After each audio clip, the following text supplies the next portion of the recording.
Nandito na po ako. Bakit niyo po ako sinampal, Tay? Nagtanong ka pa talaga. Nagsumbong ang kapatid mo na nakita ka daw niyang may kasamang lalaki. Ano? Hindi po yan totoo, Tay. Nagsisinungaling ka pa? Hindi po ako nagsisinungaling. Si Chari po ang sinungaling. Hindi sinungaling ang kapatid mo. Huwag mo siyang binabaliktad. Lagi na lang siyang pinaniniwalaan ninyo kesa sa amin ni Kuya. Kami na lang ang laging lumalabas na masama sa paningin ninyo. Abay, tama lang na magsumbong ang kapatid mo. Hindi ka namin pinag-aaral ng nanay mo para lang kumaringking. Wala po akong aaminin dahil hindi naman totoo ang sumbong sa inyo. Huwag ka nang sumagot pa at baka lalo kang malintikan sa akin. Oras na maulit pa ito, patitigilin na kita sa pag-aaral mo. Huwag naman po, Tay. 1 taon na lang po, gagraduate na ako. Huling beses na kitang babalaan. Kapag inulit mo pa ito, gagawin ko talaga ang sinabi ko. Si Chari na lang ang pag-aaralin namin. Mabuti pa yung kapatid mo eh. Masunurin at mabait na bata. Lagi naman po siyang mabuti sa paningin ninyo. Kami ni Kuya ang laging masama sa bahay na ito. Abay, sumasagot ka pa. Nagsasabi lang po ako ng totoo. Lagi na lang si Chari ang pinakikinggan ninyo at pinaniniwalaan kahit ubod ng sinungaling. Sa magkakapatid, meron talagang higit na nakakaangat sa mata ng mga magulang. Madalas nababaliwala ang ibang anak dahil sa may kinikilingan sila. Minsan nagagawa pang magsinungaling ng isang anak para lang lalong mapalapit sa mga magulang. Pero kung ano man ang ginawang masama sa kapatid, magbubunga ito ng hindi maganda at nauuwi sa mas malalang alitan. Mapagpalang araw sa iyo, Miss Gwen. Ako po si Olga, 40 years old at tubong Camarines Sur.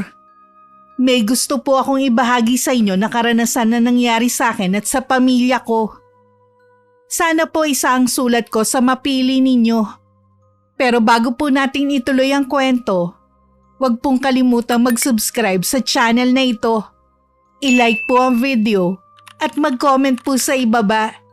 Malaking tulong po ang inyong suporta para maipagpatuloy namin ang pagbabahagi ng mga kwentong kapupulutan ng aral. Panoorin niyo po ito hanggang dulo. At ngayon, ituloy natin ang kwento. Balita na ba kayo sa kuya mo? Wala pa nga eh. Pero hindi ako nawawalan ng pag-asa na isang araw, uuwi din siya sa amin. Ang bilis ng panahon, no? 5 taon na rin palang nawawala si paring Miguel. Kumusta na nga palang inaanak kong si Cody? Napakabibong bata. Laging nasa top sa klase.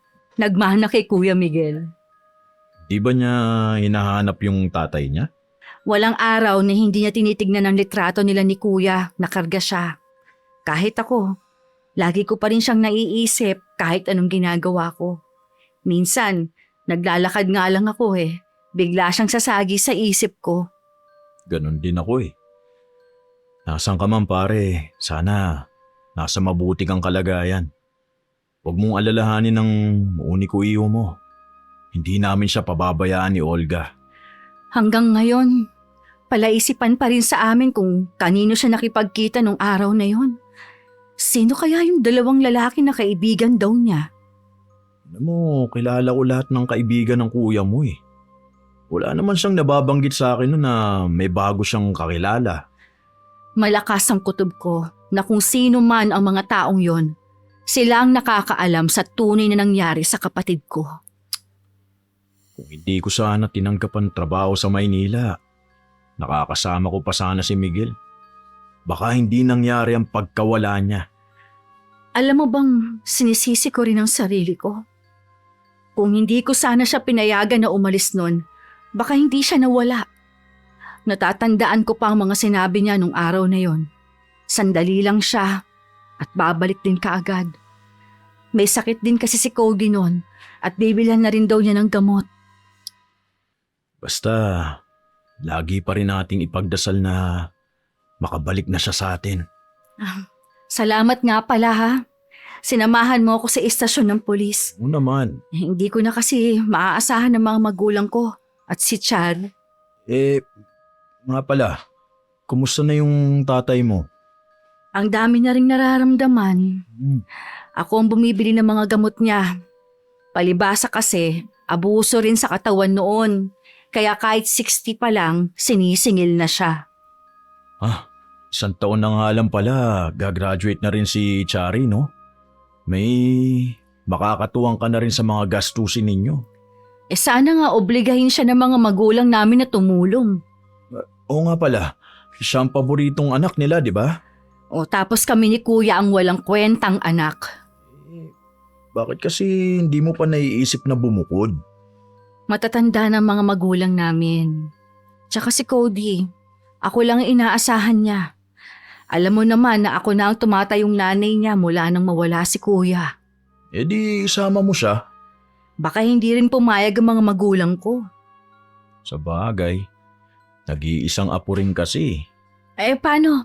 Uwi na ako. Sige, Salamat nga pala sa pagsama sa akin, ha? iahatid na kita sa inyo.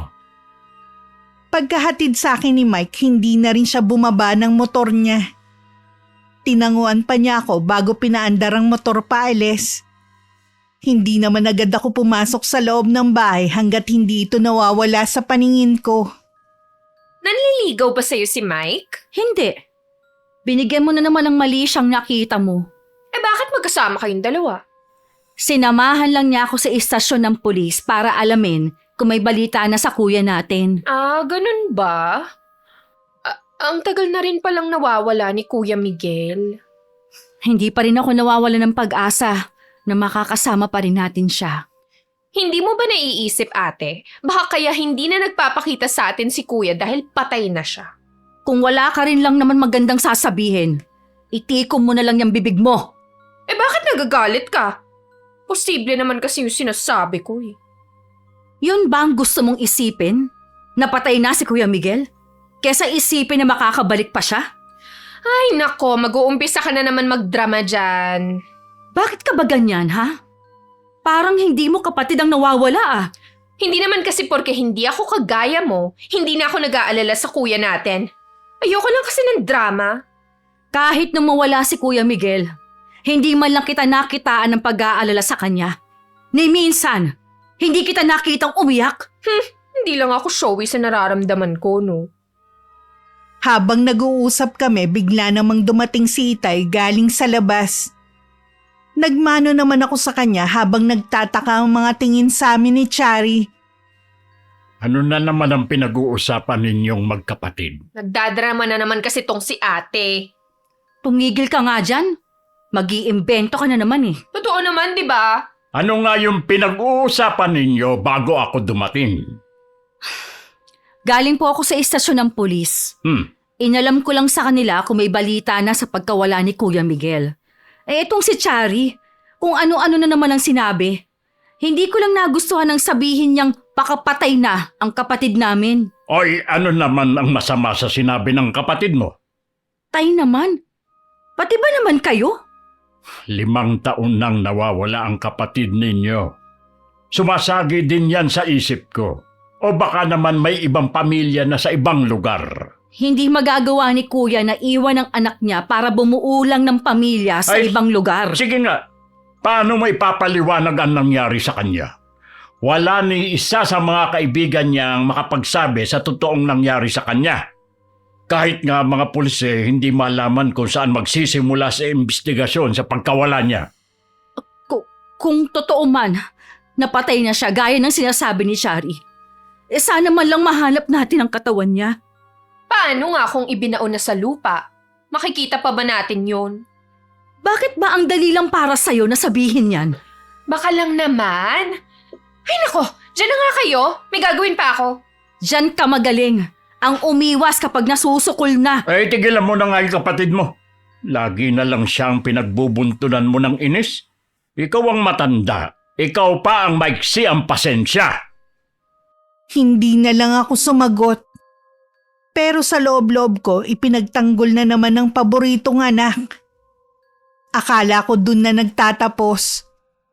Habang tinuturuan ko ng assignment ang pamangking ko, pumasok si Inay. At pinagalitan rin ako dahil nagtampo daw si Chari sa akin. Sana daw ako ang laging umintindi sa kapatid ko. Dahil bata pa daw ang isip nun at hindi pa alam ang sinasabi. Bata pa ba yun? 23 na? Yun na nga eh. Basta maipagtanggol lang nila kahit wala na sa tamang katwiran. Kaya hindi natututo ang kapatid mo eh. Laging sinasalo ng mga magulang mo. Wala rin siyang utang na loob. Kami ni Kuya ang tumustos sa pag-aaral niya mula pa nun. Pero ganun siya magsalita. Kinukonsinti din kasi ng mga magulang nyo. Kaya nga eh. Bilisan niya na makatapos. Para siya na ang susuporta sa mga magulang namin. Gusto ko nang bumukod. Kapag bumukod ka, wag mong kalilimutan na isama si Cody ah. Oo naman. Lalo na wala namang amor si Chari sa pamangkin namin. Nakikita ko rin na wala nang pakialam ang mga magulang namin sa bata. Anong ibig mong sabihin? Hindi ko lang ito sinasabi sa'yo. Para kasing nag-iba ang pakikitungo ng mga magulang ko sa bata. Tuwing inaasikaso ni nanay, puro na lang reklamong naririnig ko sa kanya. Si tatay naman, malayo ang loob sa apo. Alam naman nilang walang mag-aalaga kay Cody dahil may trabaho ako. Minsan nga, sinabi pa ni inay na kung hindi siya pasasahuran, hindi na niya babantayan ang apo niya. Pambihira naman ang mga magulang mo. Ikaw na nga ang sumasagot sa lahat. Bakit kailangan pang humingi ng sahod ang nanay mo? Sa totoo lang, maliit pang naiipon ko. Nag-request pa naman si Cody na mag-birthday sa isang fast food na may mascot.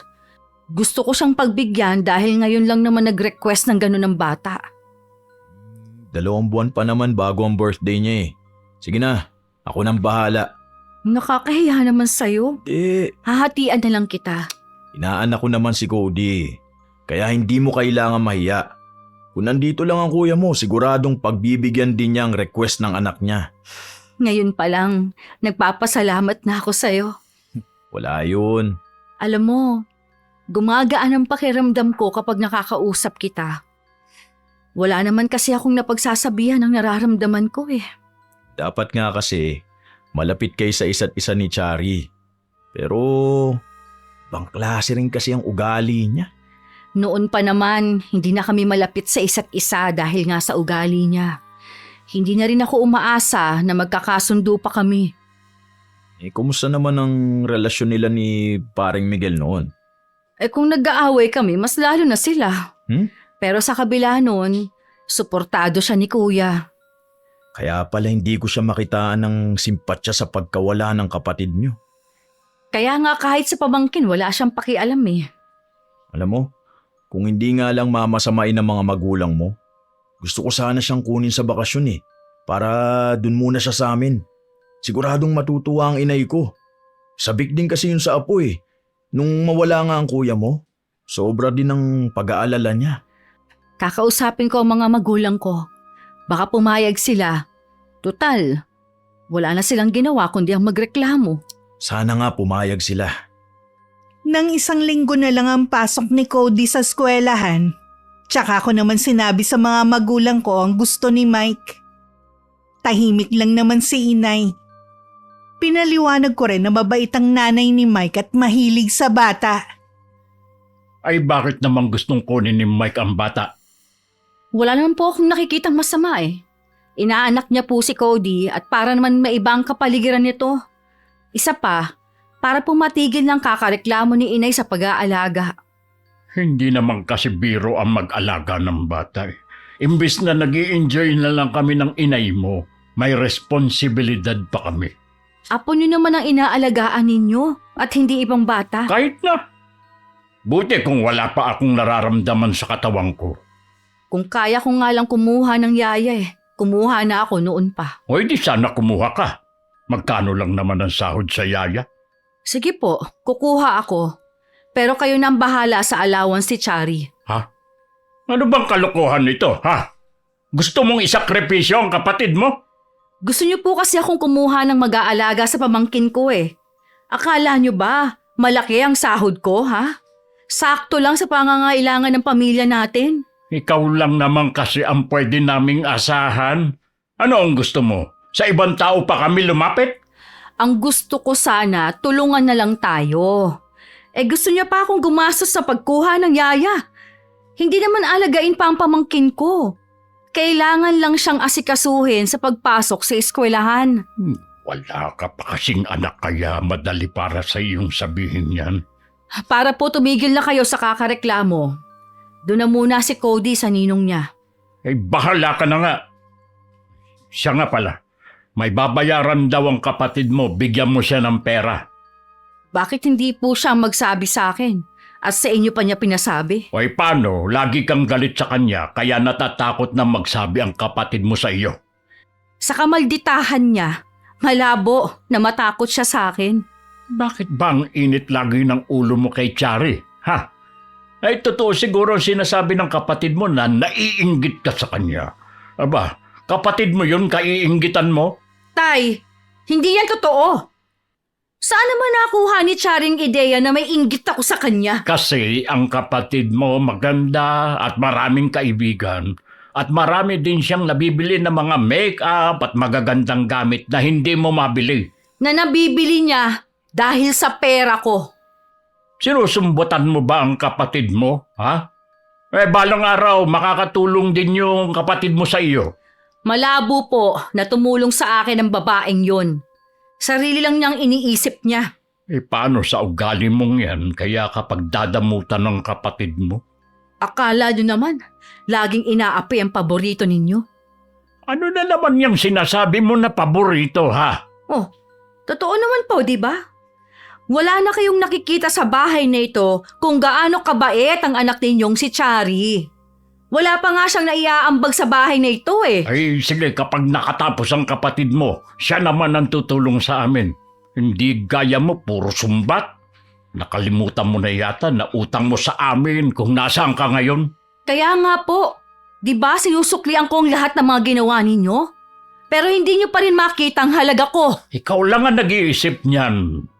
Palibhasa nga kasi, puro ka drama. Tama talaga lahat na sinasabi ng kapatid mo.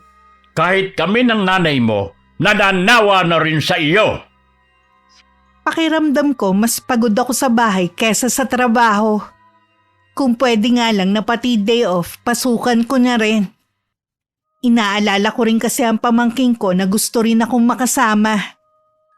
Kaya mabuti talaga na dun muna siya sa bahay ni na Mike. Habang nakahiga nga ako, pumasok naman si Chari. Ate, may ginagawa ka ba? Wala naman, nagpapaantok lang. Kukunin ko sana yung pambayad ko. Bayad saan ba yon? May ginagawa kasi kaming group project. Ako na lang ang hindi nakakapagbigay ng ambag sa grupo. Pwede bang malaman kung anong project yon? Kahit sabihin ko sa'yo, hindi mo naman alam yun. Iba kasi ang tinapos mo kaysa sa kinukuha kong kurso. Kahit na. May karapatan naman ata akong malaman, lalo na akong gumagasto sa pag-aaral mo. Wala ka yatang tiwala sa akin eh. Hindi naman sa ganon. Wala naman sigurong masama, di ba? Kung magtanong ako. Alam mo kung ayaw mo magbigay, di wag. Dami pa sinasabi. Ikaw na nga tong tinutulungan. Ikaw pa itong naiinis. Ikaw naman na may sabi na tutulungan ako sa pag-aaral ah. Bakit ngayon nagre-reklamo ka? Hindi ako nagrereklamo. Hindi daw. Anong tawag mo dyan? Kapag ganyan ka ng ganyan, nakakatamad ka ng tulungan. Noong nag-aaral ako, hindi naman ganyan ang ugali ko. Shh! Magtatrama ka na naman ba ha? Sayang lang ang pagpapaaral sa'yo. Bastos ka naman. Ang dami mo pa sinasabi. Hindi ka naman magbibigay ng pera. Ay, hindi talaga. Baguhin mo muna yung ugali mo bago ka humingi sa akin. Kapag tinanggal ako sa grupo, walang ibang dapat sisihin kundi ikaw. O sinong tinakot mo? Nakakainis ka na talaga. Ang dapat mainis sa bahay na ito, ako. Bahala na sa'yo si nanay. O di sige, magsumbong ka. Diyan ka naman magaling eh. Gumawa ka na rin ng kwento ha, para magmukha kang kawawa. Ilang sandali pa galit na pumasok si inay. At pinagmumura ko habang umiyak naman sa likod niya si Chari. Kahit anong paliwanag ko, hindi ako pinakikinggan ni inay. Kulang na lang hablutin ang bag ko kung saan nandun ang wallet ko. Sa huli, binigay ko na lang ang perang hinihingi nila. Kinabukasan, pagdaan ko sa isang sikat na coffee shop, nandun ang kapatid ko at mga kaibigan niya. Hindi na ako nakapagpigil, kinumpronta ko agad siya. Nadulas naman ang isa nitong kasama na wala naman daw talagang group project. Habang nagpapakahirap ako sa pagtatrabaho, nandito ka lang at nilulustay ang perang pinaghirapan ko!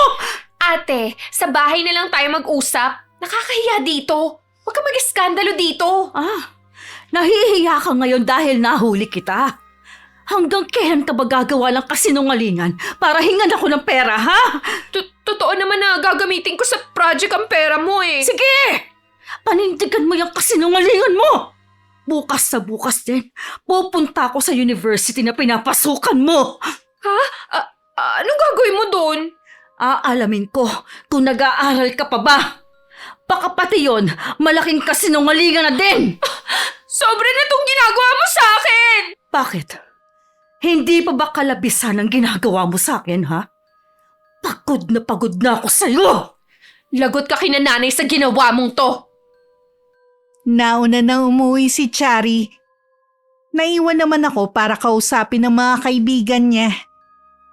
Napag-alaman ko na hindi niya kaklase ang mga yun at hindi rin daw nila alam na nag-aaral pa ang kapatid ko. Sa isang bar lang daw sila nagkakilalang lahat. Lalo tuloy akong kinutuban na hindi na ito pumapasok at niloloko lang kami. Pagdating sa bahay, galit akong sinalubong ng mga magulang namin. Ano ba itong sinasabi ng kapatid mo, ha? Ipinahiya mo raw siya sa harap ng maraming tao. Napahiya siya dahil nahuli ko siya nagsisinungaling. Ang kapal ng mukha niya na waldasin ang perang pinaghirapan ko. Uy, para gusto lang mag-relax ng kapatid mo nang gagalaiti ka na sa galit. Ano pa mukhang ihaharap ng kapatid mo sa mga tao, aber? Ayaw na tuloy niyang pumasok sa eskwelahan. May palagay po ako na hindi na yan pumapasok. Bukas, pupunta ako sa university nila para tanungin kung talagang pumapasok pa siya. Ay, tumigil ka na nga! Hindi gagawa ng ganyang bagay ang kapatid mo. Sige! Ipagtanggol niyo pa! Oras sa totoong hinala ko, wala na siya makukuhang pera sa akin. Bastos ka talaga. Kahit ako na ama mo, pinagtataasan mo ng boses. Kayo naman? Wala na kayong ginawa kundi konsintihin ang paborito ninyong anak. Ay, nagseselos ka lang sa kapatid mo. Hindi lang pala inggit ang nararamdaman mo sa kanya. Ito ang tatandaan mo, ha?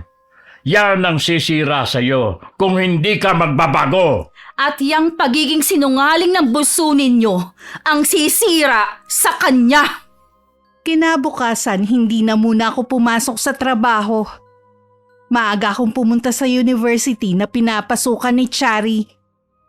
Nakumpirma ko nga na hindi na pumapasok ang kapatid ko. Nasa second year pa lang ito, naglolo ko na sa pag-aaral. Para akong sasabog ng mga oras na yon. Nagpalipas muna ako sa isang tahimik na lugar dahil pakiramdam ko kung uuwi agad ako, magkakagera lang sa bahay. Sorry, Tay. Sorry, Nay, kung hindi ko agad sinabi sa inyo.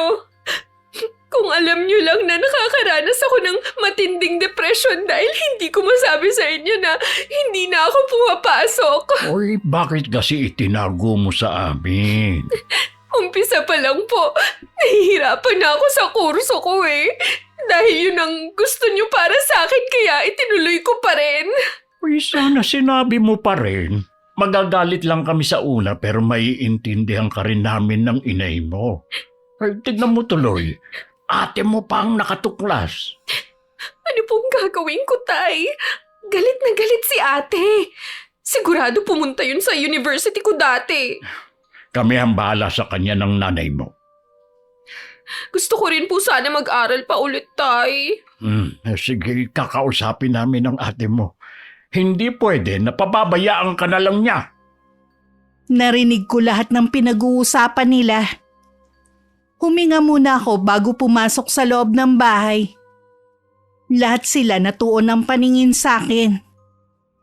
Tinanong agad ako ni inay kung sa trabaho ako galing at bakit ang aga kong umuwi. Sinagot ko naman na galing ako sa university na pinapasukan ni Chari.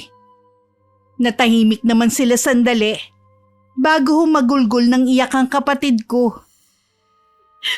Ate, patawarin mo ako. Hindi ko naman sinasadya eh. Akala ko ba ayaw mo ng drama? Ano yung ginagawa mo? Uy, huwag ka naman sanang ganyan sa kapatid mo. Nagsisisi na nga siya sa nagawa niya eh. Patawarin mo na lang. Kung hindi ko pa siya nahuli, matagal niya pa ako lulukuhin. Siya pa ang matapang at ngayon, nagpapaawa na akala mo siya na naman ang biktima. Ibabalik ko sa'yo lahat ng nagastos mo para wala kang maisumbat sa akin. Dapat lang na ibalik mo. Hindi ko pinulot ang mga perang yon para gastusin mo sa mga luho mo. Uy, kung sisingilin mo ang kapatid mo sa mga nagastos mo sa kanya, pues, ibalik mo rin ang mga nagastos namin sa iyo. Gumastos nga kayo sa akin. Pero hindi ko naman sinayang. Hindi gaya niya. Hindi naman niya sinasadya. Humingi na nga siya ng tawad. Ano pang gusto mo? Hindi naman nagsisisi ang anak ninyo sa ginawa niya. Ano pa ba ang gusto mong gawin ko para maniwala ka na pinagsisisihan ko na ang ginawa ko? Wala. Dahil kahit anong gawin mo, hindi na ako maniniwala sa'yo. Uy, bakit ba ganyang kakalupit sa kapatid mo? Ikaw ang ate eh. Dapat nilalawakan mo ang pangunawa mo sa kanya. Tao lang siya na nagkakamali. Kaya siya hindi natututo sa mga pagkakamali niya. Dahil lagi ninyong sinasalutay. Hayaan niyo kasi siya eh. Buti sana kung pagdating ng araw, siya ang dadamay sa inyo. Sigurado naman ako na hindi. Dahil puro sarili lang niyang iniisip. Oy, Olga! Oy, bumalik ka nga rito at nag-uusap pa tayo. Olga! Ang laki na talaga ng pinagbago ni ate. Ang taas na ng tingin niya sa sarili at akala mo kung sino na siya dito sa bahay natin. Ay, hindi pwedeng umasta siya ng ganun. Anak lang siya at kami pa rin ang mga magulang ninyo. Kami ang masusunod sa pamamahay na ito. Paano yan, Tay? Nagmamatigas si ate. Sa ugali niya, hindi yun papayag na pag-aralin ulit ako. Akong bahala. Gagawa kami ng paraan ng nanay mo para pumayag ulit ang ate mo na papasukin ka. Tuwing tatangkain akong kausapin ng mga magulang ko, lagi akong umiiwas. Ganon din si Chari. Kahit nagsasalita siya, hindi ako umihimik. Hanggang sa umalis na lang siya sa harapan ko. Makalipas ang ilang araw, hinatid ko na sa bahay ni na Mike si Cody. Tuwang-tuwa naman ang pamangkin ko. Dahil may mga bata sa kapitbahay na pwede niyang makalaro. Nung unang ang sabihin ko sa pamangkin kong dito siya magbabakasyon, ay sus, hindi na makatulog sa excitement. Halata nga sa kanya eh. Tignan mo naman, palagay agad siya kay nanay. Sabik din kasi siya sa atensyon ng lola. Alam mo naman sa bahay, ako lang talagang nagpapakita sa kanya ng pagmamahal. Di ko maiwasan na malungkot para sa bata eh. Ako din naman, pero wala akong magawa. Mukhang may iba ka pang problema. Di ko na alam ang gagawin ko sa pamilya ko. Nahuli ko kasi si Chari na nagsisinungaling sa amin. Na naman? Paulit-ulit na lang ang ginagawa ng kapatid mo ah. At malamang, kinampihan na naman ang mga magulang mo. Oh, ano na naman kasinungalingan ang ginawa niya? Akala namin napasok siya sa university. Ayun pala, 2 taon na siyang tambay. Nahuli ko lang siya kaya ako napuntahan ng eskwelahan eh. At yun na nga, nabunyag na ang pinakatatago-tago niyang sikreto. Grabe naman talaga ang kapatid mo.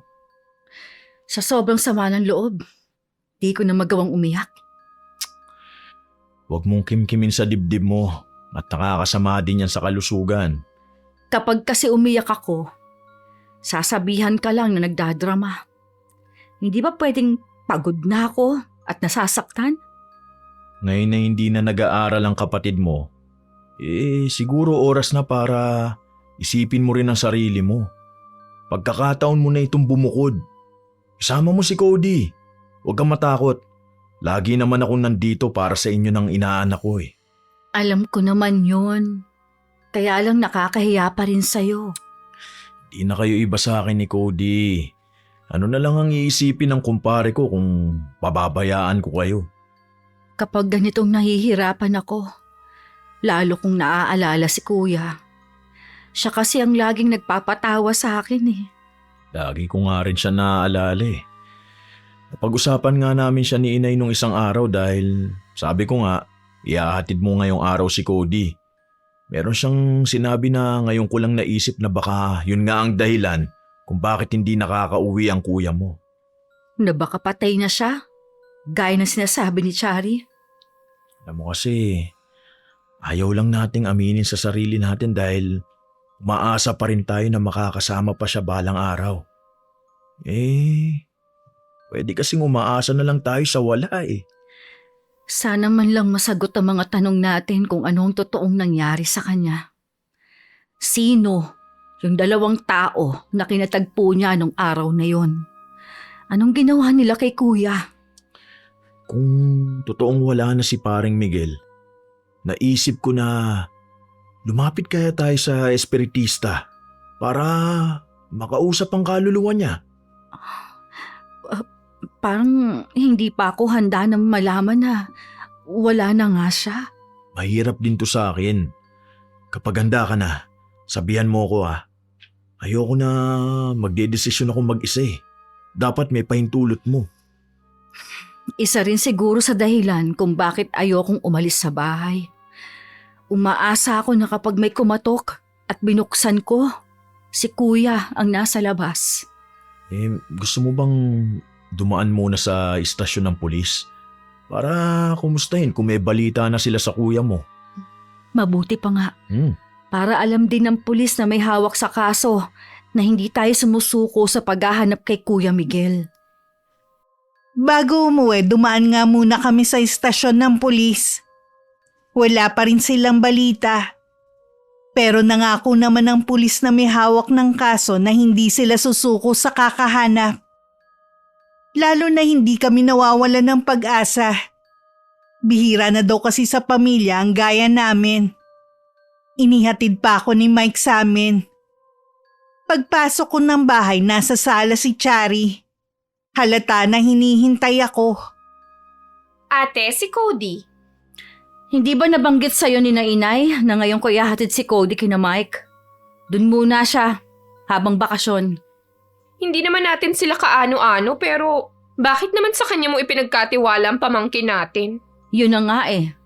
Minsan, kung sino pa ang ibang tao, sila pa ang tunay na nagmamalasakit. Ate, alam ko na galit ka pa rin sa akin. Sana naman mapatawad mo na ako. Hindi ganun kadali ang gusto mo mangyari. Halos 2 taon mo kaming niloko. Baka nga nakakahalata na sina Inay at Itay nun eh. Pero dahil paborito ka, pinagtatakpan ka lang. Imposible naman kasi na hindi nila malaman. Maghapon silang nandito sa bahay. Wala silang alam, ate. Sana huwag kang magalit sa kanila. O so, ano ang plano mo ngayon? Magkukulong ka na lang ba dito sa bahay? Wala kang balak maghanap ng trabaho? Ate, alam mo naman na mahirap makahanap ng trabaho kapag hindi tapos ng pag-aaral. Alam mo pala yan eh. Pero nagawa mo pa rin magsinungaling sa amin. Ang gusto ko sana, pumasok ulit. Pangako, aayusin ko na talagang pag-aaral ko. Gusto mo mag-aral ulit? Oo, ate. O di mag-working student ka. Marami ang gumagawa nun. Ate naman, ano na lang ang sasabihin ng mga... Oh, bakit natigilan ka?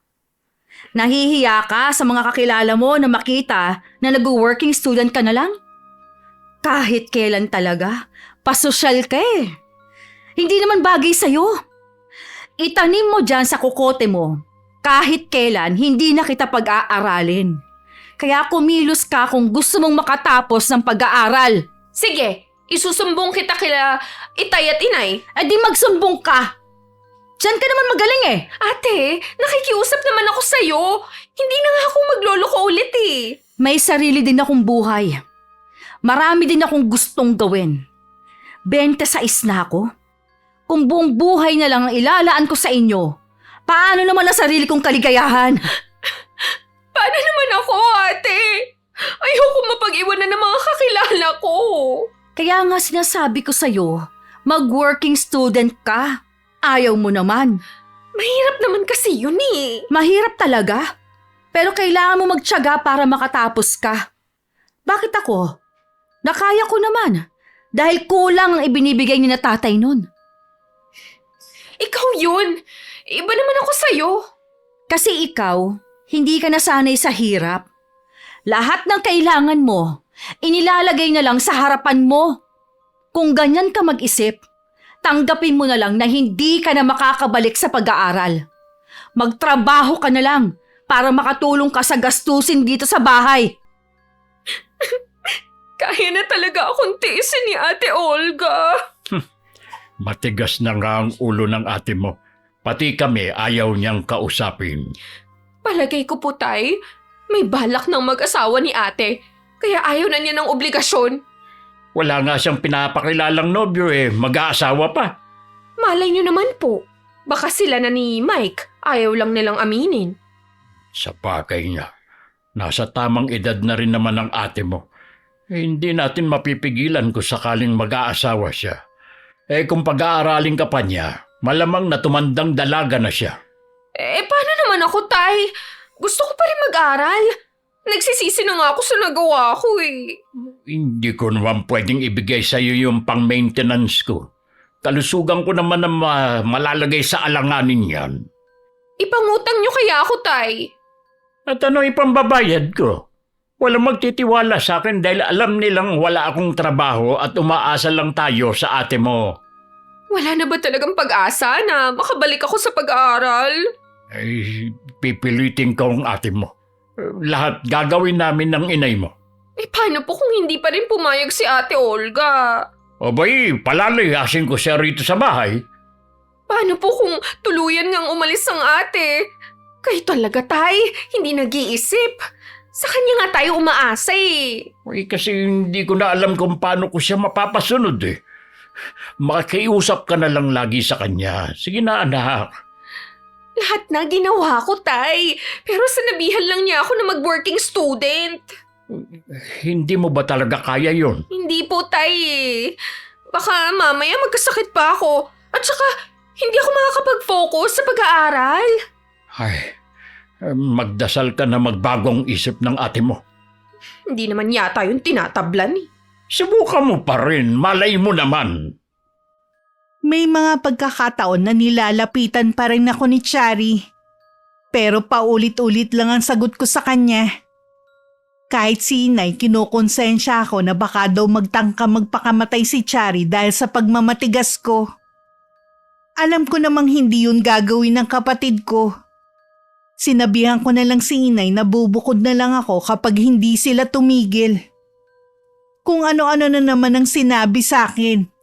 Naswail daw akong anak at walang utang na loob. Hindi ko nilang dinibdib yun. Ang ginagawa ko, hindi ako pumipirmi sa bahay. Kapag day off ko, lumalabas ako at namamasyal mag-isa. Oh, Mike! Anong ginagawa mo dito? Nandiyan ba ang ate mo? Wala siya eh. Umalis kanina. Ewan ko kung saan siya nagpunta. Imbes na tumulong siya dito sa bahay dahil day off niya, naisipan pa talagang gumala. Minsan lang naman lumabas ang ate mo at wala namang masama ron. Lagi naman siyang wala dito sa bahay. Iba kasi ang pumapasok sa trabaho at iba rin yung lumalabas para mag-relax. Ano pala ang sadya mo sa kanya? Sasabihin ko na lang pagdating niya mamaya.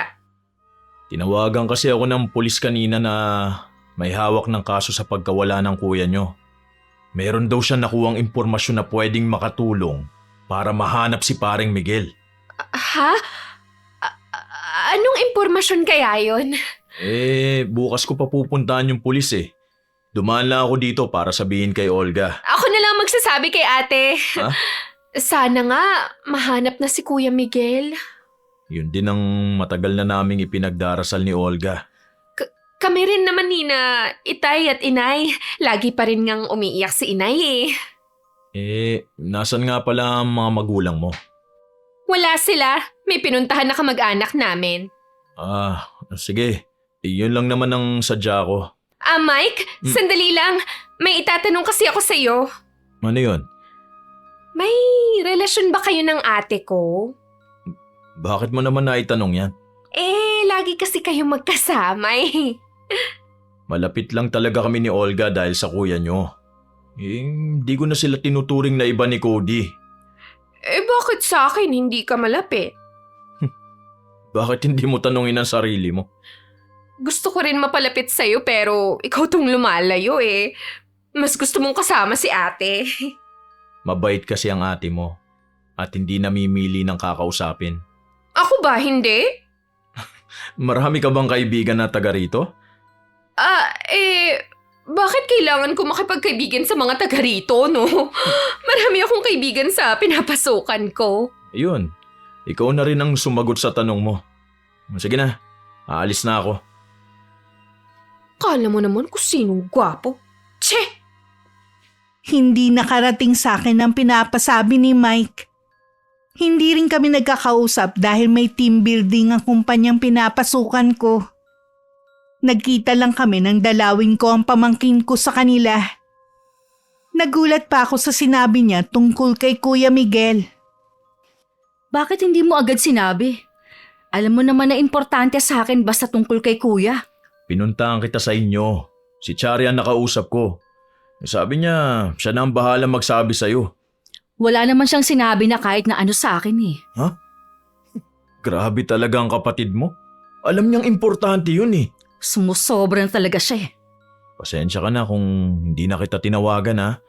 Alam ko kasi na busy ka eh. Tsaka, yun nga, iniisip ko nga na alam mo na at wala ka lang panahon. Sa totoo lang, sa pamilya namin parang ako na lang ang nagpupursiging malaman ng mga totoong nangyari kay Kuya Miguel. Kahit walang suporta sa pamilya mo, tayo na lang ang bahalang tumuklas sa totoong nangyari sa kapatid mo. Ngayon na may lumutang na testigo, malapit na tayo sa katotohanan. Sa wakas, dininig na rin ang mga dasal natin. Isa lang ang ipinagtataka ko sa sinabi ng saksi. Meron ba siyang kakaibang sinabi? Tugma naman sa sinabi mo na makikipagkita sa dalawang lalaki ang kuya mo. Pero sabi ni Manong, may kasama daw na babae. Sino kaya ang babaeng yun? Yun nga ang inaalam pa. Sa tingin ba nung saksi buhay pa ang kuya ko? Buhay pa daw to nung huli niyang makita. Sumakay daw sa kotse at yung isang lalaki ang nagmamaneho ng motor niya. Kilala mong masela ng kapatid ko sa motor niya. Hindi nga yun mahiram ng mga pinsan namin na lalaki eh.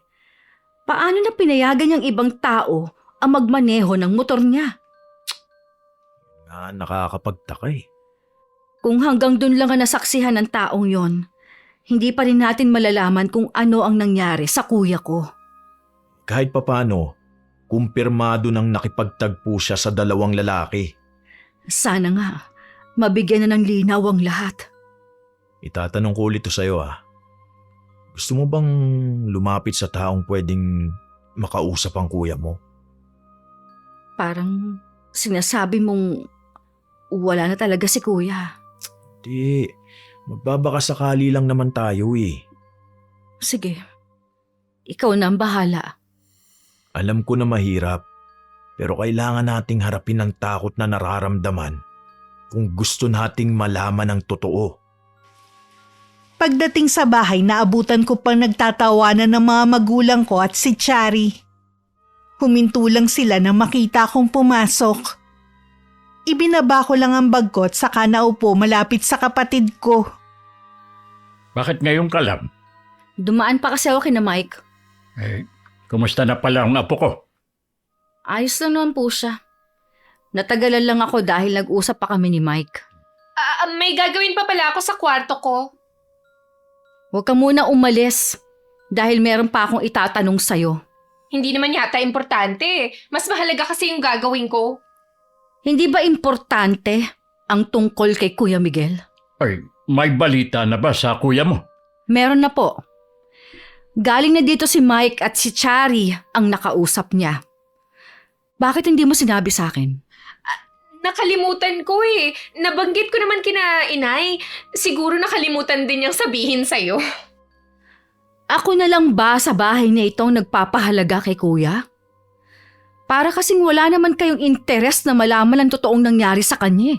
Ano ba yung sinasabi mo, ha? Anak kong nawawala tapos sasabihin mo na wala ng halaga sa amin ng kuya mo? Bakit ako lang ang kumikilos para alamin ang nangyari sa kanya? Ni ipaalam sa akin, hindi man lang ninyo nagawa. Nakalimutan nga lang banggitin sa'yo eh. Ang dami ko rin kasing iniisip. Parang yun lang, nagagalit ka na naman. Hindi lang maliit na bagay yun. Nakalimutan lang ng kapatid mo. Alam mo naman na tuliro yan dahil sa nangyari. Sige, ipagtanggol nyo pa. Ang mabuti pa, sabihin mo na lang kung ano ang balita sa kuya mo. May nakakita sa kanya. Ha? May kausap na 2 lalaki at 1 babae. Ito pa, yung isang lalaki ang nagmaneho ng motor niya habang siya pinasakay sa kotse. Wala ba kayo napansin na mali? Imposible na ipahawak niya sa iba ang motor niya. Ako nga ayaw niyang ipagamit yun sa akin eh. Kaya nga tay may masamang nangyari kay kuya. Hindi gaya ng sinasabi ninyo na baka lumayo siya at bumuo ng pamilya. Hindi ko alam kung saan ninyo kinuha ang ideya na yan. Yun din kasi ang iniisip ng nanay at kapatid mo. At baka nga patay na siya. Nakakahiya kayo. Nawawala na ang kuya ko. Yan pa talagang naiisip ninyo. Nagkamali kami. Ano pa ang alam mo? Yan lang po ang alam ko sa ngayon. Sana sa mga susunod na araw, may bago ulit na malalaman ng pulis na may hawak sa kaso niya. Sabihan mo agad ako, ha? Opo, tay. Sige po. Papasok lang ako sa kwarto ko. Kayo namang mag-ina. Bakit hindi nyo man lang sinabi sa akin na nagpunta dito si Mike? Pasensya na, tay. Nakalimutan ko lang. Bakit ba ako naniwala sa inyo na nagpakalayo-layo lang ang kapatid mo? Ngayon ko lang naisip na hindi niya magagawa na iwan si Cody. Mahal na mahal niya ang apo ko. May masama talagang nangyari sa kanya. Lalo na't matagal ng panahon na siyang nawawala. Napansin ko na may pagbabago kay Itay. Lagi na rin siya nagtatanong kung may balita na ba ako kay kuya. Lagi ko na lang sinasabi na siya agad ang sasabihan ko. Noon ko lang din nakita na ganun kalungkot ang mga mata niya. Hindi na rin niya ako kinukulit na pag-aralin ko si Chari. Si inay na lang lagi ang nangungulit sa akin. Minsan nga nakapagbitaw siya ng mga salita na ikinagulat ko. Para kasing siguradong sigurado siya. Huwag ko na raw pag-aksayahan na hanapin pa ang kapatid ko at baka patay na raw ito. Tumalikod naman siya agad bago pa ako makapagtanong. Guguluhan talaga ako sa pamilya mo. Minsan naiisip ko na baka ayaw na nilang makita pa ang kapatid mo eh. Si tatay, nakita kong pagbabago sa kanya. Naiimpluwensyahan lang kasi siya nina Inay at Chari. Sana tuloy-tuloy ng pagbabago ng itay mo. Ay sana nga. Sabi nga pala niya, namimiss na niya si Cody. Kukunin mo na ba siya? Hindi na muna. Patatapusin ko na muna ang bakasyon niya dito sa inyo, gaya ng pangako ko sa kanya. Parang mahihirapan si inay na malayo sa kanyang bata. Sobrang bait daw at malambing na bata ang inaanak ko. Bakit nga pala hindi ka pa nag-aasawa? Para may sarili ng apong nanay mo. Di ko pa kasi nakikita ang babaeng gusto kong makasama habang buhay. Tsaka gusto ko ring isaalang-alang si inay. Hindi ko siya pwedeng iwang mag-isa. Hanapin mo lang ang babaeng tanggap ang nanay mo. Para kahit magkakasama kayong 3 sa isang bahay, walang magiging problema. Tama ka. Tsaka gusto ko munang unahing malutas ang nangyari sa kapatid mo. Malakas ang pakiramdam ko na malapit na nating malaman ang totoong nangyari sa kanya. Kung busy ka sa trabaho, kahit hindi mo na ako samahan sa pagpunta sa estasyon ng pulis, kaya ko naman eh. at babalitaan na lang kita. Sige, tawagan mo ako kaagad ha. Hindi na rin ako nagtagal at nagpahatid na ako kay Mike. Nang makaalis siya, tsaka lang ako pumasok sa loob ng bahay. Nadatnan ko sa sala si Chari at umiinom ng alak. Magkasama na naman ba kayo ni Mike? Ano ngayon sa'yo? Bakit pa hindi na lang kayo tumigil sa ginagawa niyong paghahanap kay kuya ha? 5 taon na siyang nawawala. Patahimikin niyo na siya. Paano natin siya patatahimikin kung hindi nga natin alam kung anong nangyari sa kanya? Patay na nga siya! Paano ka naman nakakatiyak ha? Sa tagal ba naman niyang nawawala, kahit sino, iisipin na patay na siya. Kaya kami lalapit sa isang espiritista para makausap siya kung totoong ang patay na siya. Ano? Nababaliw ka na ba? Aabot talaga kayo sa ganyan? Bakit hindi? Lahat gagawin ko para mahanap lang si kuya. Bahala ka na nga! Bahala talaga ako. At ikaw, tigilan mo na yung pag-inom mo. Huwag mo nga akong pakialaman.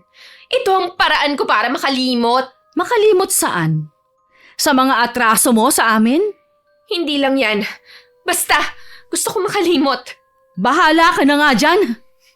Kasalanan mo lahat kung bakit ako nagkakaganito. Ikaw ang may kasalanan! Napapailing na lang ako habang naririnig ko ang parang nababaliw na tawa ng kapatid ko. Ilang sandali lang, narinig ko ang pagdating ng mga magulang ko. Noon ko lang narinig na nagalit ng ganun si Itay kay Chari. Ganyan ka na ba ka-desperada, ha? Imbis na ayusin mo ang sarili mo, nagpapakalunod ka pa sa alak. Gusto ko lang pong makalimot. Panandalian lang naman ang paglimot mo pero babalik din naman. Hayaan nyo na lang kasi ako. Huwag nyo na lang akong pakialaman. Ba't sumasagot ka na sa akin ngayon, ha? Ito pa ba ang gaganti mo sa mga ginawa ko para sa'yo? Ayaw nyo kasi akong tigilan eh. Pinagsasabihan lang kita. Akala mo naman kung makasagot ka, kaya mo na ang sarili mo.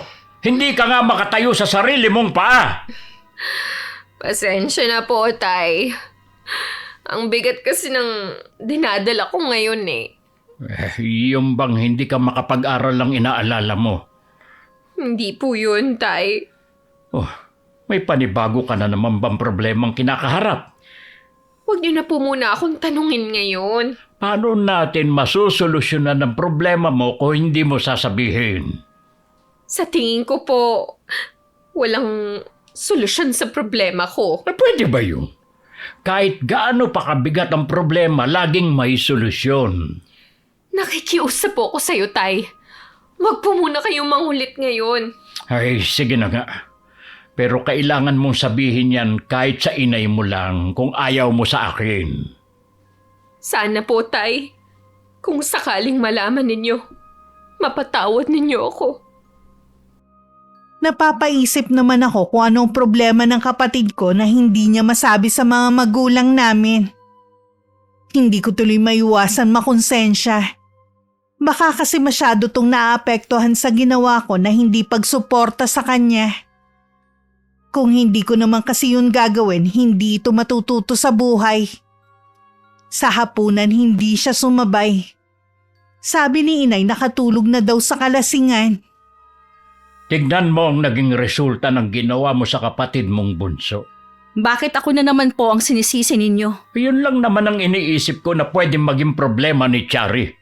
Iba nga daw po ang problema niya. Dadalawa na nga lang kayo, hindi pa kayo magkasundo. Magkaiba po kasi kaming dalawa. Sabi nga, para kaming buwan at araw. Pero ikaw ang panganay. Dapat ikaw ang umiintindi sa kapatid mo. Hanggang kailan ko po ba siya iintindihin? Kahit po ba may malaking kasalanan na siyang nagawa, uunawain ko pa rin? Sabay kami napatingin kay inay ng masamid dito.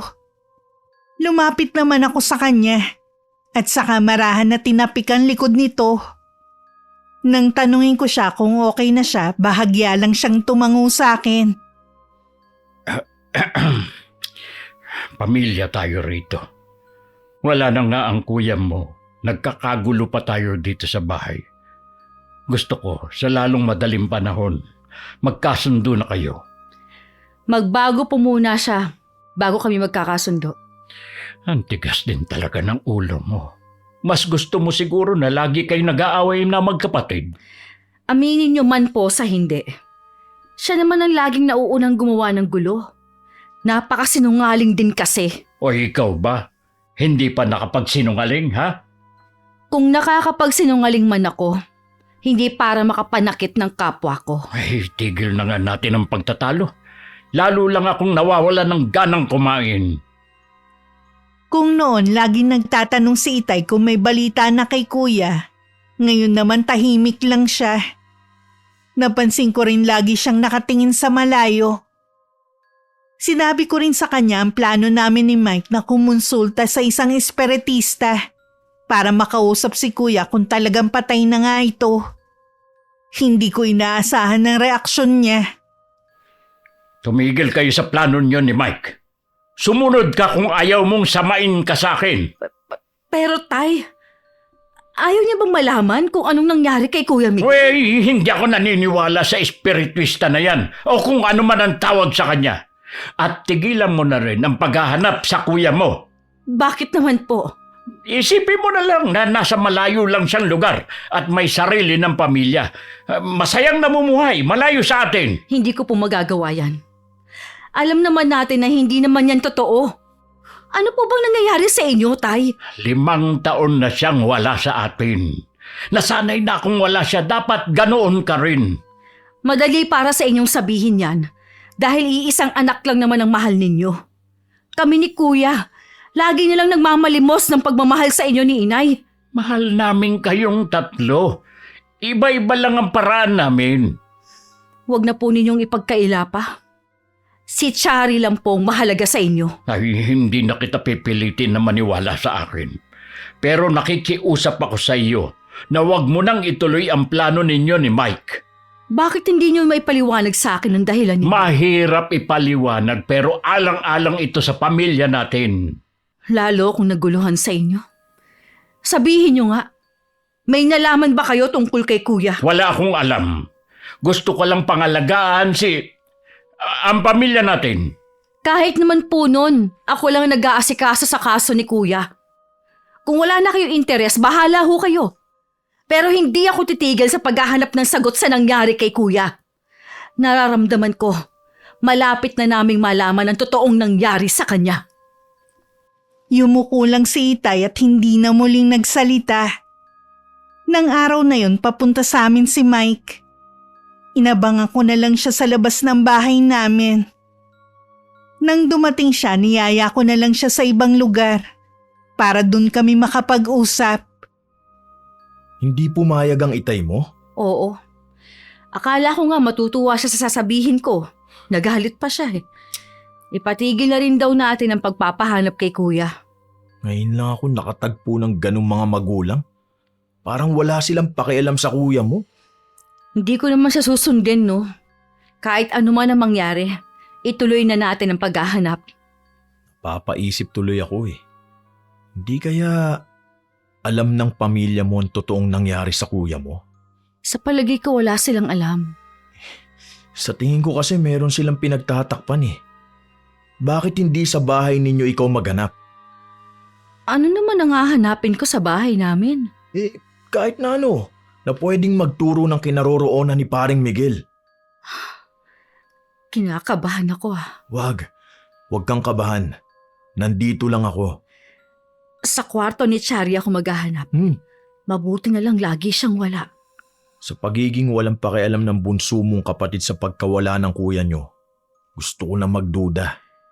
Kahit ganun si Chari, hindi pumasok sa isip ko na may kinalaman siya sa pagkawala ni Kuya. Basta, tawagan mo agad ako kapag meron kang nalaman.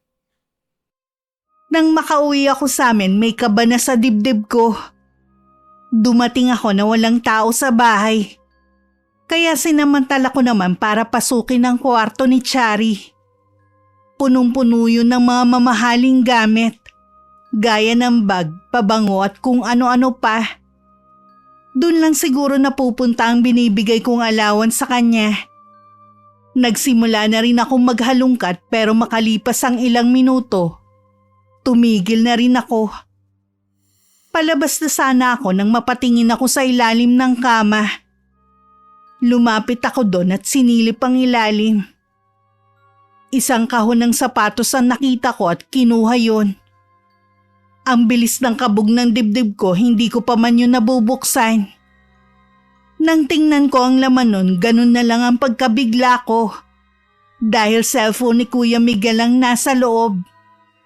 Hindi ako maaaring magkamali. Dahil kasama niya ako nang bilhin yun at ako pa ang pumili ng kulay.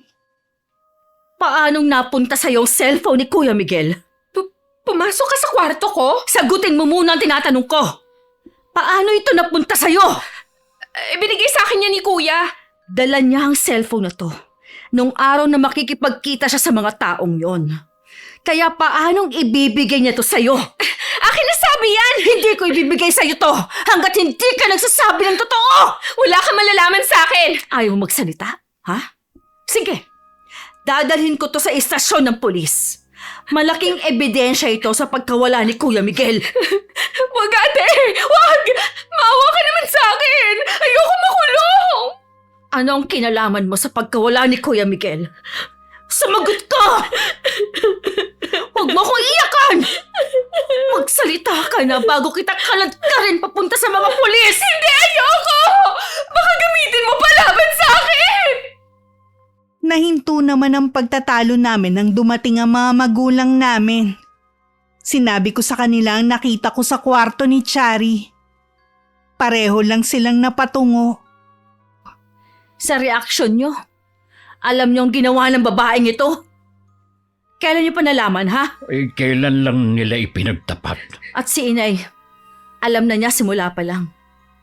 Sabihin nyo sa akin ang totoong nangyari kay Kuya. Malaki kasi ang pagkakautang ng kapatid mo sa dalawang lalaking iyon. Lumapit si Chari sa kuya niyo para humingi ng tulong. Ano nangyari pagkatapos? Tay, huwag niyo sabihin sa kanya! Manahimik ka kung ayaw mong hilahin ko yung dila mo! Ang gusto nilang kabayaran yung motor ng kuya mo pero hindi siya pumayag hanggang sa mapatay nila si Miguel. Hindi. Kuya, Hindi naman nakalain ng kapatid mo na papatayin nila ang kuya ninyo. Usapan lang natatakutin ito na ibigay na lang ang motor bilang kabayaran sa utang. Wala rin kasing sapat na pera ang Kuya Miguel mo nung araw na iyon. paano mo nagawa to kay Kuya? Ha? Nakipagsabuatan ka sa mga taong yon. Olga, patawarin mo na ang kapatid mo. Huwag mo siyang isuplong sa mga pulis. Bata pa ang kapatid mo para masira lang ang buhay. Paano po si Kuya? Ganun na lang ba yun? Hindi na natin bibigyan ng hustisya ang pagkamatay niya. Matagal na rin namang nangyari yun. Sigurado naman nagugustuhin rin ng kuya ninyo na kalimutan na lang yun nangyari. Anong klase kayong ama? Na hanggang sa huli, gusto niyo pa rin pagtakpan ng kasalanan ng bunso ninyo? Anak niyo rin ang biktima niya. Matagal na panahon na siyang nagsinungaling sa atin. Alam ko. Pero unawain mo naman sana kami. Mahirap din sa amin ito. Puro na lang kayong kailangang intindihin. Nakakapagod na kayong intindihin lagi. Nagmamakaawa ako sa iyo, anak. Kung malaki man ang naging pagkukulang namin sa iyo, pwede tayo magsimula muli bilang masayang pamilya. Hindi na tayo magiging masayang pamilya dahil sa ginawa ni Chari. At ikaw na babae ka, sabihin mo kung saan nyo inilibing si Kuya Miguel. Hindi ko alam kung saan nila ibinaon ang katawan ni Kuya. Hindi naman kasi nila ako kasama nun eh. Sinungaling! Kahit kailan, hindi na ako naniniwala sa'yo! Hindi ko na kayo kayang makasama pa. Aalis na ako sa bahay na to. Ate, huwag ka umalis! Dito ka lang! Huwag mo akong isusumbong!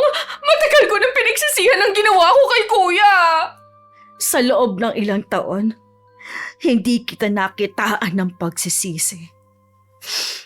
Wala kang puso. Dapat sa'yo, Mabulok sa kulungan! Ate! Ate, maawa ka! Hindi kita papayagang umalis ng bahay. Sige lang, Tay. Parating na rin naman si Mike. Baka nga may kasama na siyang mga pulis eh. Pamilya mo kami pero tatalikuran mo na lang kami ng basta. Mas gugustuhin ko pang mawala ng pamilya kung kayo rin lang naman. Sana, hindi sa pamilya na ito ako ipinanganak. Pagbukas ko ng pinto, nandun na si Mike. Agad na rin kaming umalis sa bahay na yon. Ang alam lang ng binata, nakita ko ang cellphone ng kuya ko sa kwarto ni Chari. Kinuwento ko lahat pagdating sa kanila. Mga hayop! Anong ginawa nila sa kaibigan ko? Dapat mabulok sa kulungan ng kapatid mo! Hindi naman siya mismong pumutay kay kuya, kundi yung dalawa niyang kasama. Silang tatlo ang dapat magbayad! Yan din ang gusto ko. Pero naguguluhan ako. Isipin mo ang Kuya Miguel mo. Ang pinagdaanan niya ng araw na yun. Sa palagay mo kaya, ito rin ang gugustuhin ni kuya? Ang maipakulong si Chari at magdusa mga magulang namin? Hindi na natin malalaman ang saloobin niya dahil patay na siya. Pero ito ang tama nating gawin. Kung hindi ka sasang-ayon dahil inaalala mo ang pamilya mo, ako na lang ang magbibigay ng hustisya sa kaibigan ko. Gusto ko rin namang bigyan ng hustisya si Kuya Miguel. Pero bigyan mo pa ako ng oras para makapag-isip. Habang nag-uusap kami ni Mike, nakikinig naman ang nanay niya. Maya-maya tinawag nito ang anak at nag-usap sila sa malayo sa akin. Dala ng paghihinagpis pa rin dahil sa natuklasan ko, hindi ako makapag-isip ng maayos. Ilang sandali din bumalik si Mike. Alam ko na mahirap sa iyong ipagkanulo ang bunso mong kapatid. May ibang paraan pa naman. May sinabi ba sa'yo si Nanay Ami? Oo, nauunawaan niya ang nararamdaman mo. Matagal na rin naman ang kaso ng kapatid mo eh. Kahit sabihin pa natin sa mga pulis, walang kasiguruhan na mabibigyan agad ng hustisya ang kapatid mo. Kailangan nating mabigyan ng maayos na libingan ng kapatid ko. Ako na ang bahala sa lahat. Kailangan ko ring malaman kung sino ang dalawang kasama ni Chari. Mga kaibigan niya ang mga yon. Sa ngayon daw, may sarili ng pamilya at nakatira sa kabilang barangay. Nagawa pa nilang bumuo ng masayang pamilya pagkatapos nilang sirain ang buhay ng kaibigan ko. Hindi ko man maipakulong ang kapatid ko. Habang buhay ko naman siyang kamumuhian. Magpahinga ka na muna. Si nanay muna ang bahala sa inyo ni Cody. Marami kasi akong kailangan gawin. Ang dami ko ng utang na loob sa'yo. Paano ko ba masusuklian ang mga kabutihan ninyo mag-ina? Kung isipin yan, wala kang utang na loob. Parang anak ng turing ng inay kay Miguel. Kaya nasasaktan din siya sa nangyari sa kanya. Nagpapasalamat na rin ako na natuldukan na ang paghahanap natin sa kanya. Patawarin mo sana ako kung magiging makasarili ako. Pero hindi ko hahayaan ang pamilya mo na makalapit sa labi ng kuya mo. Hindi na siguro sila magkakalakas ng loob na lumapit pa. Ilang araw din ako nasa bahay ni na Mike. May mga pagkakataong umiiyak na lang ako tuwing naaalala ko si Kuya Miguel. Mabuti na lang laging nasa tabi ko si Nanay Ami. Hindi na rin muna ako pumasok nun sa trabaho.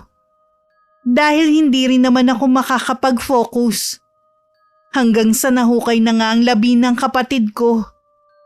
Hindi ko na siya nakita dahil nasa loob siya ng selyadong kabaong. Ang daming nagtatanong na kamag-anak natin kung bakit wala tayo sa burol ni Miguel. Marami din silang tanong kung ano pa ang totoong nangyari. Tay, baka sinabi na sa kanila ni Ate Olga na may kinalaman ako sa pagkamatay ni Kuya. O di sana meron nang nagpuntang mga pulis dito para hulihin ka. Ano pong gagawin natin? Kami na lang ng inay mo ang pupunta. 3 araw lang daw kasi ang burol at ihahatid na sa huling hantungan ng kuya mo. Kailangan naming magpakita ng inay mo para walang mabuong espekulasyon sa mga tao. Bakit ba kasi kailangan pa nilang ipaalam na nakita na nila si Kuya? Pwede naman sana nilang iburol nang hindi ipinapaalam sa mga tao. Hindi ko alam kung bakit ito ginagawa ng kapatid mo. Wala na siyang pakialam sa pwede nating maramdaman. Malapit lang ang chapel kung saan nakaburo lang kuya ko na alam kong sinadya ni Mike. Nang araw na yun, pumunta ang mga magulang ko. Pero may mga humarang na sa kanila para hindi makapasok.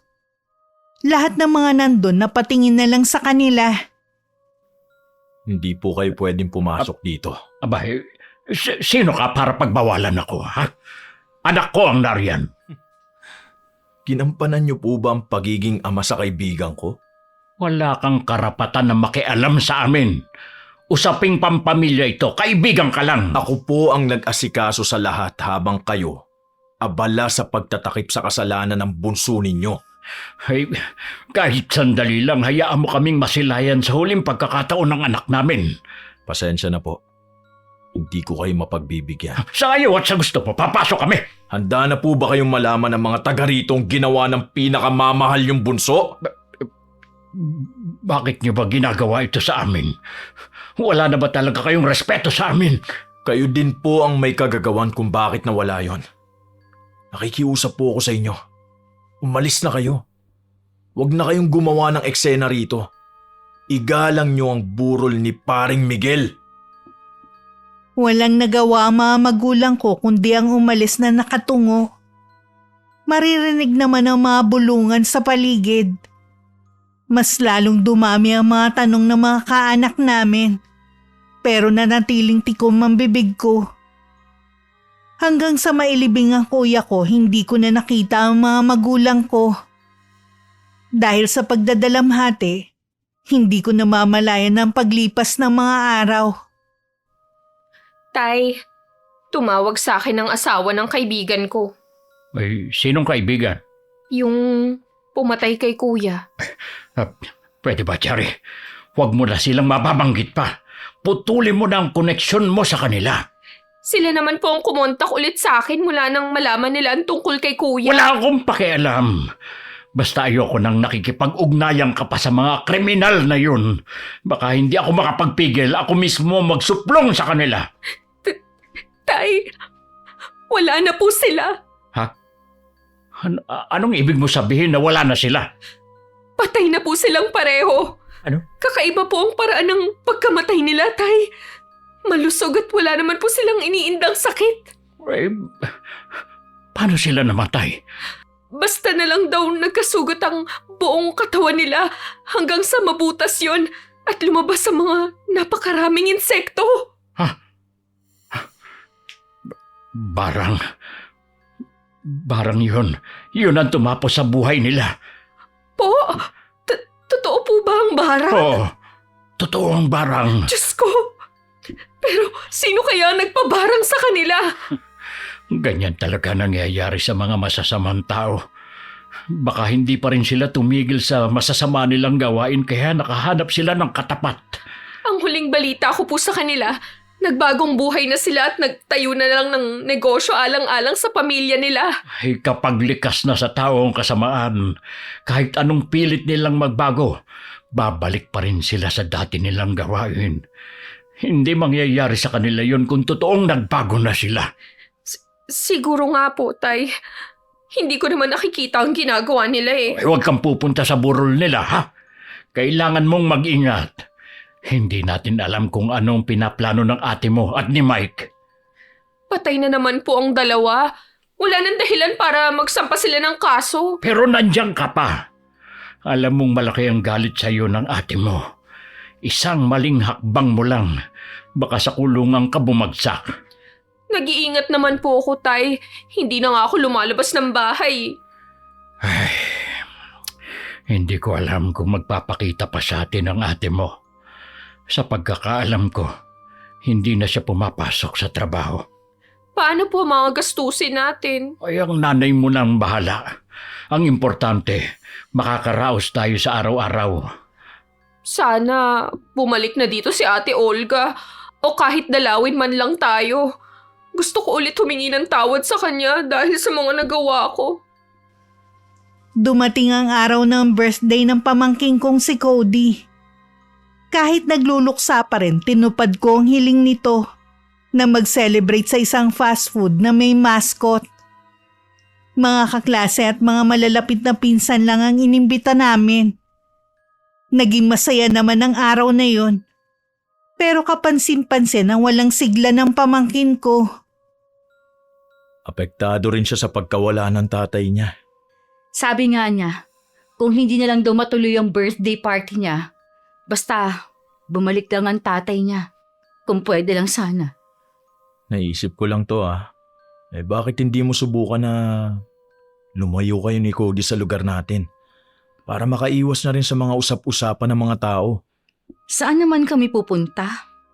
Ayaw mo bang makipagsapalaran sa Maynila? Noon ko pa gusto magtrabaho doon. Kaya lang inaalala ko si Cody. Pwede mo naman siyang isama sa pagluwas mo eh. Huwag kang mag-alala. Hindi ko kayo pababayaan. Aalalay ako hanggat kailangan niyo ako. Bago yan, gusto ko rin makausap ulit ang pamilya ko sa huling sandali. Ikaw ang bahala. Sa tingin ko nga, hanggat nandito kami ni Cody, hindi kami makakalimot. Gusto ko ring umusad para sa sarili ko at sa pamangkin ko. Alam ko na magagawa mo yan. Sa inyong magkakapatid, ikaw ang may malakas ang loob. Siguradong kung nasaan man ang kapatid mo, ipinagmamalaki ka niya. Sana matahimik na ang kaluluwa ni Kuya Miguel. Kahit hindi natin mabigyan ng hustisya ang pagkamatay niya. Nabigyan natin siya ng hustisya. Nakalimutan ko palang sabihin sa'yo na ang dalawang pumatay sa kanya, wala na. Ano nangyari sa kanila? Bigla na lang silang namatay sa hindi maipaliwanag na dahilan. Sabihin na natin na karma yun sa kanila. Siguro nga. Yun na ang parusa sa kanila. Hindi talaga matatakasan ang anumang krimen na nagawa kahit gaano man ito katagal. Makaraan ng ilang araw, nagkaroon na rin ako ng lakas ng loob na pumunta sa bahay namin. Para kunin ang natitira ko pang gamit at makapagpaalam na rin sa pamilya ko. Halata namang masaya mga magulang ko nang makita ko. Si Chari naman tahimik lang na nakaupo. Mabuti naman, umuwi ka na rito sa atin. Kukunin ko lang po ang mga gamit ko. Aalis din agad ako. Ay, akala ko babalik ka na. Gusto mo bang magpalipas muna ng mga araw? Hindi na po kami babalik dito ni Cody. Hindi mo pwedeng ilayo sa amin ang apo namin. Paano niyo siya bubuhayin kung pare-pareho kayong walang trabaho? Ate, wag mo naman sanang ilayo si Cody sa amin. Siya na lang ang alaala ni Kuya Miguel. Sa'yo pa talaga nang galing yan? Dahil sa'yo, hindi sana mauulila sa amang pamangkin natin. Wala na nga siyang ina. Nawalan pa siya ng ama. Nakikiusap ako sa iyo. Bumalik na kayo ng apo ko. Pangako, ayusin natin ang pamilyang ito. Tay, hindi na po maayos to. Ang lamat na ginawa ng bunso ninyong anak habang buhay nang tatatak sa ating lahat. Hindi rin habang buhay, mapagtatakpan ninyo ang ginawa ni Chari. Hindi niyo rin ba naiisip? Makakasama ni Cody ang taong dahilan ng pagkamatay ng ama niya. Ate, alam ko na walang kapatawaran ang ginawa ko pero paulit-ulit akong humihingi ng tawad sa'yo. Panahon na lang ang makapagsasabi kung kailan kita mapapatawad. Magagawa mo lang ba akong mapatawad kung magagaya ako sa 2 taong pumatay kay Kuya? Kahit kailan, hindi ko hihilinging mamatay ka. Hindi ganoong parusa ang nararapat sa'yo. Alam mo ba kung anong ikinamatay nila, ha? Oo, namatay sila sa karma. May bumarang sa kanila. Iyon ang ikinamatay nila. Kaya pala sabi, namatay sa hindi maipaliwanag na rason. Kaya natatakot ang kapatid mo na siya na ang susunod. Huwag niyo sabihin, iniisip niyo na akong may gawa nun sa kanila. Hindi ikaw, pero ang nanay ni Mike. Matagal nang may usap-usapan na may lahing mangkukulam ang babaeng iyon. Kaya lang, walang pruweba na makapagpatunay. Pati ba naman kayo, Tay? Nahawa na sa pagiging sinungaling ng bunso ninyong anak, ha? Walang ginawa si Nanay Ami kundi puro kabutihan sa amin. Tapos kayo, sisiraan lang ang taong tunay na nagmamalasakit sa amin ni Cody. Huwag kang magtiwala sa mag-inang yun. Kampon sila ng kadiliman. Tama na! Hindi ako papayag na pagsalitaan ninyo sila ng masama. Kayo ang kampo ng kadiliman dahil sa ginawa ninyo kay Kuya Miguel. Ate, makinig ka naman sa amin. Nagmamalasakit lang kami sa inyo ni Cody. Mahal namin kayo. Huli na para sabihin yan, Chari. Kahit totoo pa yung sinasabi mo, hindi ko na rin paniniwalaan. Mula ngayon, pinuputol ko na ang ugnayan ko sa inyo. Kami na lang ni Cody ang pamilya. Ate, huwag mo naman gawin sa amin to. Kahit anong pagmamakaawa nila sa akin, nagmistulang bingi na ako sa mga pakiusap nila. Nabalot na ng puot ang puso ko at hindi ko na magawa pang magpatawad. Nang makuha ko na ang mga gamit ko, walang paalam na umalis na ako sa bahay namin. Iniwan na tayo ng tanging taong nagmamalasakit sa atin. Tay, huwag po kayong mag-alala. Lahat ng gamit ko na pwedeng ibebenta ko para may magastos tayo. Maghahanap rin ako ng trabaho para matulungan ko kayo. Magtutulungan tayong tatlo para makaahon sa sitwasyon natin. Tatanggapin ko na lang lahat ng sasabihin ng mga tao. Iisipin ko na lang na parusa na to sa akin dahil sa mga nagawa kong kasalanan. Patawarin mo kami ng inay mo. Kung hindi kami naging mabuting magulang sa iyo, hindi sana aabot sa ganito kung nagabayan ka namin noon. Tay, kasalanan ko po lahat. Sobra-sobra lang ang pagmamahal niyo sa akin na hindi ko nagawang pahalagahan. Habang nasa probinsya pa ako, naghanap na ako online ng trabaho sa Maynila na pasok sa kakayanan ko. Sa bawat desisyon at plano, lagi kong pinagdadasal na sana'y turo sa akin ng tamang daan para makapagbagong buhay na kami ng pamangkin ko. Wala talagang imposible sa panalangin basta tao sa puso mo ang hinihiling. Ang sabi ng pinsan mo maganda na raw ang buhay ng ate mo sa Maynila. Napakabait pa rin ng ate mo. Sa kabila ng may galit pa rin siya sa atin, hindi pa rin siya nakakalimot magpadala ng pera. Kaya lang, Tay, ayaw pa rin niya tayong kausapin. Pinasabi ko na lang sa pinsan mo na kapag nakausap niya ang ate mo, sabihin ang kalagayan mo. Tay, sorry ha. Nangako pa naman ako sa inyo ni Nanay na magtatrabaho ako para masuportahan ko kayo. Kaya lang, ako pa ngayon ang inaalagaan ninyo kahit na meron din kayong iniinda na sakit. Huwag mo kong alalahanin. Kaya ko ang sarili ko. Hindi ko na kaya. Hirap na ako sa karamdaman ko. Magpakatatag ka, anak. Hinahanap na namin kung saan lumipat ang mag-ina. Tanggapin na lang natin ang nakatadhana sa akin. Isipin niyo na lang ni Inay na kabayaran ito sa nagawa ko kay Kuya Miguel. Lagi ka lang magdasal. At may awa ang Panginoon. Pakikinggan ka rin niya. Tay, kumikirot na naman ang mga sugat ko. Parang mababali ang tuhod ko. Teka, kukunin ko lang ang langis na ibinigay ng albularyo. Papahirang ko para guminhawa ang pakiramdam mo. Pumasok naman si Inay na may dalang maligamgam na tubig sa palanggana. Siya na rin ang kumuha ng langis na hindi makita ni Itay dahil sa pagkataranta. Inalis na lang niya ang kumot at tumambad sa kanila ang mga naglalakihang uod sa higaan. At sa tuhod nakita na ang buto dahil sa naaagnas na laman. Tay, Ha? bakit po kayo natigilan ni Inay? Wala anak, wala. Tay, nararamdaman ko po na merong gumagapang sa binti ko. Ano po yun?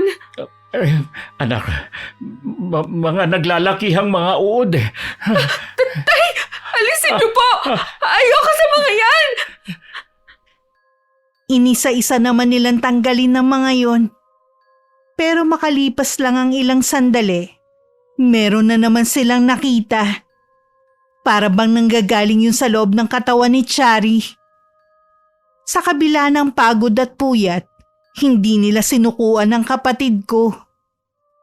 Isang araw may nagbalita sa kanila kung saan na nakatira ang mag-inang Ami at Mike. Ano pong ginagawa niyo rito? Eh, narito ako bilang isang ama na nagmamakaawa para sa kanyang anak. Ano pong kailangan niyo? Nakikiusap ako. Bawiin niyo na ang karamdaman na binigay ninyo kay Chari. Ako na lang ang parusahan ninyo. Ako ang ama. Ako nagkulang sa pangaral sa anak ko. Ang ina ang magdedesisyon sa bagay na yan. Gusto ko siyang makausap. Para mo ng awa, papakausap mo siya sa akin. Wala po siya ngayon. Bukas pa ang balik niya. Hirap na si Chari, Mike. Pinagsisisihan niya na ang nagawa niya. Handa na rin niyang isuko ang sarili sa mga pulis. Hindi na po niya kailangan gawin yon. Sa palagay ko po, napatawad na siya ni paring Miguel. Sino ba ako para hindi magpatawad? Habang nabubuhay ako, lagi ko siyang pangangaralan para hindi na siya ulit maligaw ng landas. Umuwi na po kayo. Ako na ang bahalang magsabi kay inay ng sinadya ninyo. Maraming salamat sa iyo, iho. Huwag ka mag-alala. Mananatiling tikom ang aming bibig sa tunay na pagkatao ng nanay mo. Bago umuwi ng bahay, dumaan muna sa simbahan si Itay para humingi ng kapatawaran sa lahat ng mga pagkukulang niya sa Diyos. Nang makauwi, nadatnan niyang nasa sala si Chari. Sabi ni Inay gusto daw nitong lumabas ng kwarto niya. Baka po kasi ito na ang huling sandali na makakaupo ako sa sala. Dito ako mahilig tumambay noon. Nakausap ko na si Mike. Huwag kang mawawala ng pag-asa na gagaling ka na. Nagpakita si Kuya Miguel sa panaginip ko.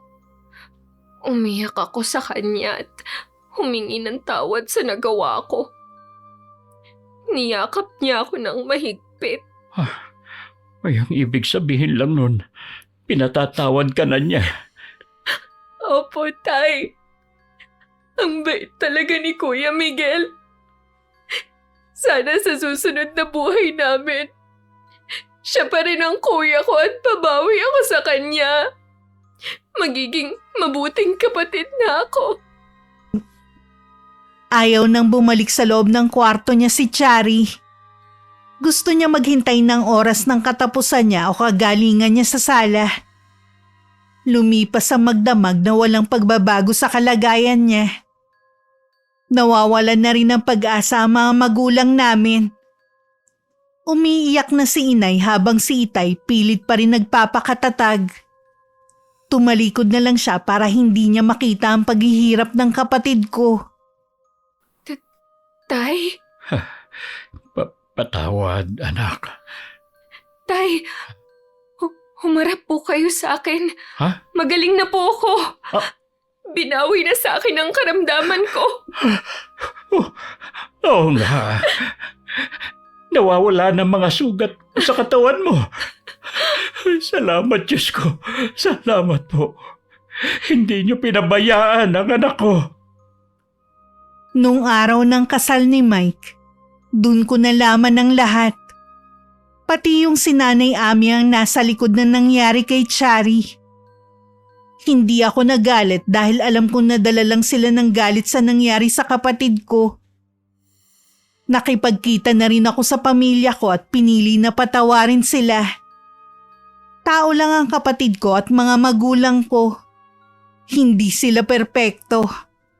Pero pamilya ko sila at walang yaman sa mundo ang pwedeng pumalit sa kanila. Sa kabila ng bigat ng pagsubok na dumating sa buhay ko, alam kong hinipo pa rin ng Panginoon ang puso ko para piliin ang magpatawad. Sa kasalukuyan, mas pinili ko ng manirahan dito sa Maynila kasama ng pamangkin ko. Habang nasa probinsya naman ang pamilya ko, Dinadalaw ko na lang sila palagi para mabuo kami sa mahalagang okasyon gaya ng araw ng Pasko. Maraming salamat po, Miss Gwen, sa pagkakataong mapakinggan ng kwento ko sa inyong channel. Sana po may napulot kayong aral ng mga kapwa ko tagapakinig. Maging inspirasyon din sana ang karanasan na ito na may kapareho kong pinagdadaanan sa pamilya. Wakas. Maraming salamat po sa panonood, mga solid abangers. Kung nagustuhan niyo po ang kwentong ito, huwag pong kalimutang suportahan ang channel na ito sa pamamagitan ng pag-subscribe, pag-like at pag-comment. Huwag niyo rin pong kalimutang mag-subscribe sa channel ni Ingkong, Ikalawang Yugto, at kay Kuya Louie Horror Stories na special guest natin ngayon. Hanggang sa susunod, God bless. Kahit kami ng nanay mo, nagnanano-ni-ni-ni-ni. Bakit? Hindi pa ba kalabisan ang ginagawa mo sa akin, ha? Pagod na pagod na pagod na pagod na pagod na pagod. Yang pa mo mabaho. At yung ano, yung bumbulan mo tayo. Kita na yung buni mo sa leeg. Ganyan ka na ba kadalang esperada? Napakisinusi, mga kaibigan, ano? Bingot pa si Old. Ay, mingan nga Mga kaibigan niya mga yun. Diba?